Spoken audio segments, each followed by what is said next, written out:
यार अगर तुम्हारे आर्टिकल पे इंप्रेशन भर भर के आ रहे हैं लेकिन उसके ऊपर क्लिक ज्यादा नहीं आते, मीन सीटीआर बहुत ही कम है, या फिर तुम्हारे आर्टिकल का बाउंस रेट बहुत ज्यादा है, यूजर तुम्हारे आर्टिकल के साथ ज्यादा इंगेज नहीं रहे, तो ये इंडिकेट करती है कि तुम्हारी ऑन पेज एसईओ सही से नहीं है। तो आज से मैं स्टार्ट कर रहा हूँ एक ऑन पेज एसईओ की जबरदस्त सीरीज, जिसमें हर छोटी बड़ी चीज को डिटेल में डिस्कस करेंगे। ये इस सीरीज का पहला पार्ट है और आने वाले पार्ट्स में हम एक एक करके हर चीज को डिस्कस करेंगे। ये समझो कि एक प्रॉपर गाइड होने वाली है जो तुम्हारी ऑन पेज एसईओ की गेम को नेक्स्ट लेवल पे ले जाए। जब भी हम ऑन पेज एसईओ की बात करते हैं तो हम अपना आर्टिकल बनाने के बाद कहते हैं कि अब हमने इसकी ऑन पेज एसईओ करनी है, जबकि ऑन पेज एसईओ आर्टिकल बनाने से पहले ही स्टार्ट हो जाती है। देखो यार, title tags, Meta description, image all tags, ये सब ऑन पेज एसईओ का एक पार्ट है और इनको हम आगे चल के वन बाय वन डिस्कस भी करेंगे। लेकिन हमें ये भी देखना है कि ऑन पेज एसईओ में सारी चीजें इक्वली इंपॉर्टेंट नहीं होती, तो इसके लिए हमें चीजों को प्रायोरिटाइज करना है। जो चीजें ज्यादा इंपॉर्टेंट है उनके ऊपर हमें ज्यादा मेहनत करनी है। सबसे पहले तुम्हें यह सोचना है कि जो आर्टिकल तुम लिखने वाले हो, क्या वो आर्टिकल रीडर्स के लिए हेल्पफुल होगा, क्या वो एक हाई क्वालिटी आर्टिकल होगा, क्या तुम उसमें रीडर्स को वैल्यू प्रोवाइड कर सकोगे, और सबसे इंपॉर्टेंट, क्या वो सर्चर के सवाल या प्रॉब्लम को सॉल्व कर रहा है। मतलब जो भी तुम्हारा टारगेट कीवर्ड है उसको कोई गूगल पे आके सर्च करता है और तुम्हारा आर्टिकल उसके सामने खुलता है, तो सवाल ये है कि क्या उसको वही चीज मिल रही है जो वो सर्च कर रहा है। मींस तुम्हारा आर्टिकल सर्चर के इंटेंट को सेटिस्फाई कर रहा है कि नहीं। अब इस चीज को इंश्योर करने के लिए बड़ा ही सिंपल तरीका है कि तुम आर्टिकल लिखने से पहले अपने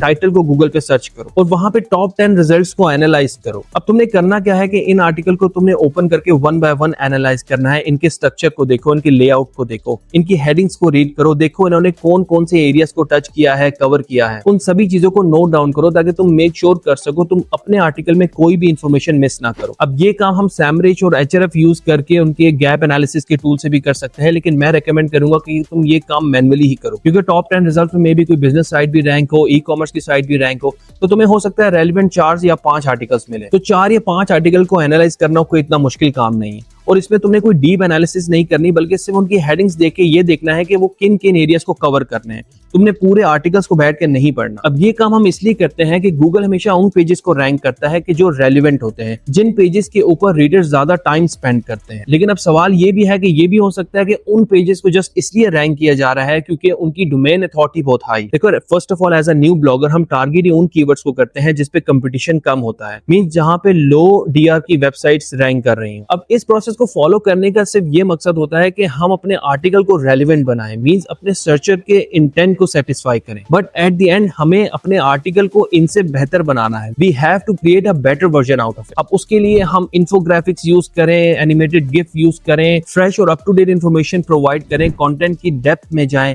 या और डिटेल आर्टिकल लिखें। लेट सपोज अगर कोई ऐसा आर्टिकल तुम लिख रहे हो जो ऑलरेडी तुम्हारे कंपेटिटर ने पब्लिश किया हुआ है और उसमें और स्कोप नहीं कि तुम उसको और उसमें इंफॉर्मेशन ऐड कर सको, तो तुम उसी इंफॉर्मेशन को एक बेटर वे में प्रेजेंट कर सकते हो, उसकी रीडेबिलिटी को इंप्रूव कर सकते हो, उसके स्ट्रक्चर को इंप्रूव कर सकते हो, वो इजी टू अंडरस्टैंड बना सकते हो। डिफरेंट ग्राफिक्स, इमेजेस या गिफ्स यूज करके कॉन्सेप्ट को या प्रॉब्लम को ज्यादा बेहतर तरीके से समझा सकते हो, प्रेजेंट कर सकते हो। तो इस तरह से तुम एक हाई क्वालिटी आर्टिकल जनरेट कर सकते हो, अपने आर्टिकल के थ्रू वैल्यू प्रोवाइड कर सकते हो। अब जब लिखने से पहले इस तरह से तुम अपने आर्टिकल की प्लानिंग करोगे तो तुम एक हाई क्वालिटी आर्टिकल प्रोड्यूस करोगे जो वैल्यू प्रोवाइड करेगा। या अगर तुम्हें और डिटेल इंफॉर्मेशन चाहिए कि एक high quality article different sources को यूज करके कैसे जनरेट करते हैं, तो उसके ऊपर ऑलरेडी मैंने एक वीडियो बनाई है, एआई वर्सेस ह्यूमन कंटेंट। इसमें मैंने डिटेल में बताया है कि कैसे तुम एआई को यूज करके एक हाई क्वालिटी आर्टिकल प्रोड्यूस कर सकते हो। तो यार, जब तुम इस तरह से अपने आर्टिकल को प्लान करके ड्राफ्ट करते हो तो तुम्हारी 50% ऑन पेज एसईओ कंप्लीट हो जाती है। अब नेक्स्ट वीडियो में हम डिस्कस करेंगे कि कैसे हमने अपने टारगेट कीवर्ड्स और एलएसआई कीवर्ड्स को अपने आर्टिकल में प्लेस करना है। तो यार, अगर ये वीडियो तुम्हें इन्फॉर्मेटिव लगी हो तो इस चैनल को सब्सक्राइब करना और वीडियो को लाइक जरूर करना।